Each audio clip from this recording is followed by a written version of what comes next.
இப்படி புறப்படுகின்ற போர் முனைக்கு புறப்படுகின்ற இராணுவ வீரர்களை கிராமமே திரண்டு சென்று வழியனுப்பி வைக்கிறது. இந்த கண்கூடான காட்சியெல்லாம், கண்கொள்ளா காட்சியெல்லாம் 1971 நடந்தது. இப்ப ராணுவ வீரர்களை கிராமமாக சென்று ராணுவ வீரர்களை ரயில்வே ஸ்டேஷனுக்கு போய் வழி அனுப்பி வைக்கிறாங்கன்னு நினைக்கிறீங்க? அதெல்லாம் கிடையாது.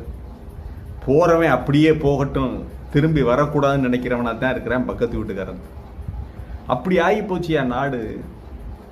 அப்படித்தான் ஆகி போய் விட்டது நாடு. சிறு சிறு விஷயங்களுக்கெல்லாம் பொறுமை இல்லாமல் அடுத்தவனுக்கு உடனடியாக தீங்கு வந்து சேர வேண்டும் என்று நினைக்கின்ற பெருமக்கள்லாம் நிறைந்து இருக்கிறாங்க எல்லா இடத்திலையும், நகரங்களிலும் கிராமங்களிலும்.